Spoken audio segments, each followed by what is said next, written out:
Hello everyone, my name is Wayne. And I'm Rebecca. And we are your Bourbon Journey. I bet you were wondering what we're going to talk about today. Gobble, gobble. You know, we are obviously, you want to do that? I don't know. How's it work? Gobble, gobble. Obviously, we were talking about Jim Beam, right? No. We were talking about Wild Turkey. Not that long ago, we talked to our cousin. We have a cousin who works as a distiller at Wild Turkey, and he's been really wanting us to come out and visit and have an opportunity to chat with him and such, and have him show us around. So we finally worked out a time where we were able to do it, and we ended up meeting with him on a Saturday at around 12 o'clock. Walked into the Wild Turkey, the visitor center. Yep. With our Wild Turkey barrel, which Rebecca will show a picture with after a while. We had several of the people that were there that we know that were involved with Wild Turkey sign it. And our cousin decided, come on, let's go ahead. I'm going to take you on the tour. So we got the opportunity to go ahead and do a behind the scenes tour and get in some areas that normally your average tour group doesn't get into. And we won't be showing pictures because we didn't take pictures. We're being respectful of being in areas that are typically off limits. So. We can talk, for example, we had an opportunity, to see the very top of the still there. We got to taste a little bit of the White Dog / moonshine off of the still. We also got to go into the control room and see the computers that operate it and meet one of the gentlemen who has been at Wild Turkey for 60 years. Steve, right? Steve. And he was actually the one that I brought the barrel head up to have signed. And that was kind of funny because at the time while we were there was a tour that was going on outside, and this group was being led around, and they kind of saw us walking in the store with our cuz, and takes us into this room, and here we meet Steve, and we grab the barrel head. He signed it, and now we're taking pictures. I'm taking pictures, and people are taking pictures of me taking pictures. So people, people are looking through the window, and they're looking at us like, who in the world? And they're taking pictures of us, not knowing who we are, but thinking, well, it must be something important. Something's going on there. Not really. So we went through, we did the tour. We walked through all these areas that were really cool. We got to see the area where they make the yeast. So many things, even the sniffing room. Yeah, we couldn't touch anything, but you could see where it's all set up where they do the tasting. They don't do tastings. That room is just for smelling. So they have a whole, I can't remember how many, almost 30 glasses around a table, and the table spins so they can smell and mark.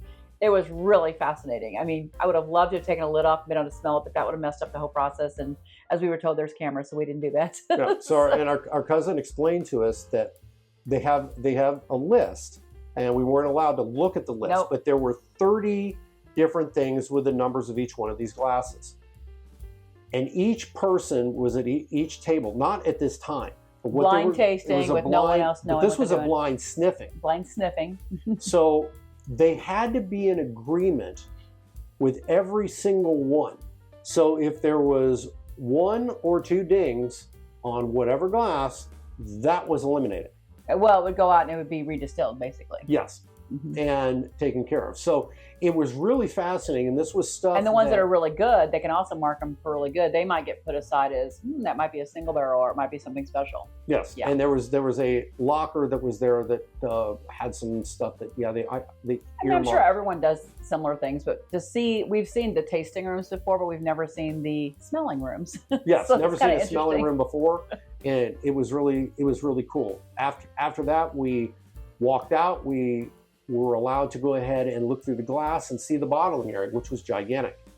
And we couldn't go in because we weren't dressed appropriately for it, so we could only peek in the door. Yes. We didn't want to break any rules and get anyone in trouble. It appeared one of the bottles that was there that they were bottling, that they were in the process getting ready to do, was the 8-year.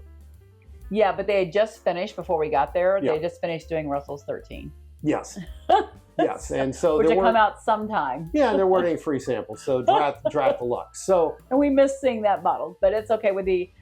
I'll say I thought one of the more an interesting piece was two of the gentlemen that we also met. I cannot remember their names. I'm so sorry, but they are maintenance men, and they stay in the control room all the time. They do regular maintenance, of course, but they are there on shift to make, so if a valve gets stuck or anything happens, they're the one that keeps the place running, really. So they are called on and immediately are fixing that. And they're just kind of waiting. And they have their routine, of course, they do for, ongoing maintenance, but they're there for the emergency stuff too. Yeah, but one of the gentlemen that was there had been working there for 40 years. Yeah. So we're in a room with one guy that we knew that'd been there for 60, and another guy that's been in a room for 40. It's crazy. It's awesome. Our cousin has only been there a few years. The other two gentlemen that were in there, I don't remember how long they'd been in there, but it had been well over 20 years. So you had a room full of people that had basically lived their lives at this distillery, which says a lot for Wild Turkey. Absolutely. When you keep your employees that long. So after the bottling, we drive a little bit in the area. Now we go back to the visitor center. And as we get to the visitor center, we walk down to the gift shop, and our cousin says, other than liquor, can't get you a liquor discount, but I can get you 25% off anything in the gift shop. Well, hot diggity, because we went in and bought that, and we bought a pair of socks, Wild Turkey socks, and I had not seen that before, so that was really cool. So as we're walking through looking at different bottles... He's inspecting bottles. Yes. My cousin is inspecting bottles because he knows his stuff. So he points us to this bottle. And there were like 5 bottles at that point in time. There were 5 that were there. And he's looking at me and goes, you need to buy this. I go, why? I wrote him this morning because I said, can you elaborate a little bit more on the bottle? He says, well, it was from Tyrone A.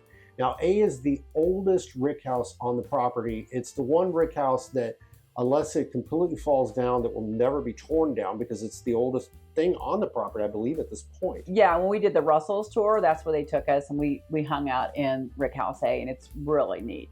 Yeah. And he said that normally the A Rickhouse is where they tend to do their barrel picks for people.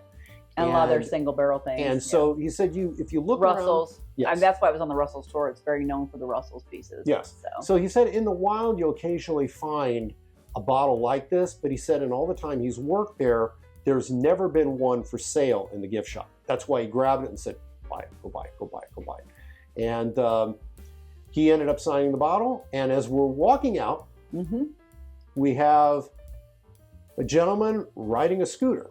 Bo Garrett was riding a scooter. I said, why are you riding the scooter? He goes, because I got to take it out for Jimmy. Jimmy Russell walks in, and he ended up signing this bottle. He signed the barrelhead we had. And so now that leads to this bottle and the tasting that we're going to do today for our cousin who is really wanted to know what we think. Yeah, so it's kind of funny that, just so to reiterate here, this is a very special bottle. It doesn't happen often. And it was signed by Jimmy Russell. But what are we doing? We have opened it and we're going to drink it because that's what we do. Exactly, because that's what Jimmy Russell would do. Because they're dying to know. What did you think of it? So, Rebecca, can you give the specs on this little guy? Yeah, let's do that because it's got a few more interesting notes. So I'll share what's on the label. So as I noted, this is a Wild Turkey Private Selection single barrel. It is called the Distillers Select 2025. It is a Kentucky straight bourbon whiskey made by Wild Turkey. Of course, the mash bill is 75% corn, 13% rye, and 12% malted barley. It is 8 years and about just shy of 7 months old because it was distilled. In the label, it says it was distilled in June of 16 and bottled in February of 25. As noted before, it was warehouse TY-A, which is Tyrone A, floor 4, and this is barrel number 25-0001. If it's a Wild Turkey 101, you know the proof is 101. And it is also signed by Jimmy Russell. We bought it on May 17th at the distillery for $80. And I'm pretty excited to get a taste of it. Oh man, this is just to have it recommended by our cousin who's a young distiller out there, and I'm looking forward to this. Let's spin this glass. And like I said, it's over 8.5 years old. So my gut. That's why when I was reading the specs on, I thought that's probably why they don't want to keep doing 101 like this for single barrels, because now it would be competing with the Wild Turkey 8 year, and then it's got some great legs forming. It went right to the rim and then the pearls, and now the legs are streaking down. It's very nice. Very, very nice. Oh, yeah. It's lovely. I got to smell it. Oh, it smells good. You've got, there is brown sugar. Mm-hmm. It's Wild Turkey. Mm-hmm. If you're a Wild Turkey fan, you know. And one that has some age on it. Mm-hmm. I really like the nose on it. It's very luscious. To me, it's very brown sugar forward. And inviting. And it's brown sugar, but it's also light and bright. Mm-hmm. You know, so it's not like deep and dark, at least on the nose. I'm sick of smelling it. I gotta drink this. To Rickhouse Tyrone A. Let's see what you're all about. Cheers. Cheers.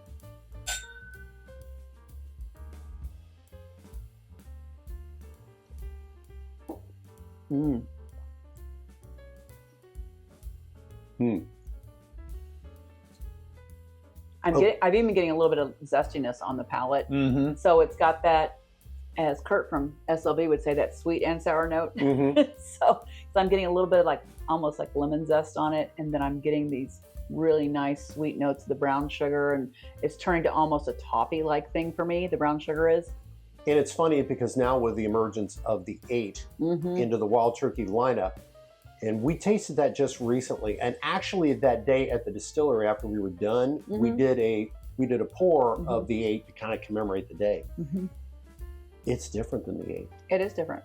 And it's because the 8 we got clove. There's no clove in this. No, I'm not getting clove on this. This is more traditional Wild Turkey, but amped up at the older age statement. Because I do get that zestiness in here as well. And the brown sugar, from the nose, it's brown sugar, but when it goes to your palate, it's like when your brown sugar gets cooked and starts turning into toffee. And that's more what I'm getting on the palate. This is as zesty of a Wild Turkey as I've ever had. Because it's interesting to have that super sweet note and that zestiness at the same time. I am really, really, really liking it a lot. And I'm having regrets for not picking up 2 before. As soon as someone saw a distiller handing us a bottle to buy, it's like they were gone in like a heartbeat. Well, it was like little ants finding a piece of sugar cube on the ground. It was like they were gone. Well, and that's fine because our cousin, there was another gentleman that walked by and he was kind of looking around, and our cousin basically told him, grab that. And we turned our head when he was looking for socks and this little gobble thing. I mean, by the time we turned around, they were off the shelf. So once someone sees you grabbing stuff in a distillery, it is pretty much history. Yes. But that's okay because the other people that got it needed it. And I'm glad we just got one because it ties to the special memories. And also it does. Jimmy Russell signing it. This is great. It is very, in my opinion, unique. Now, he did say that sometimes you will find these in the wild, right? And so if it has like a TY-A, that's from this warehouse. And there would probably be a store barrel pick or something like that you would be finding. So, you can kind of look at, it's our little hint for the day that we learned that you can look for that on here and you might find one, but it's very rare that they put one in the distillery itself. Yes, and in the time that our cousin's been there working, he said it's the first time they've ever dropped this in the gift shop. Let's talk about the finish a little bit. Because while I'm sitting here chatting away about that, I'm just got this, it's just like a warm hug. It's so pleasant. There's nothing hot about it. It's just there, lingering and warm. It's like warming baking spices that's just continuing. And I have not taken another sip because I want to see how long it would last. And it's just lasting and lasting and lasting. This is, for me, this is just a citrus bomb. I don't know if we were doing this blind, I would pick this as Wild Turkey.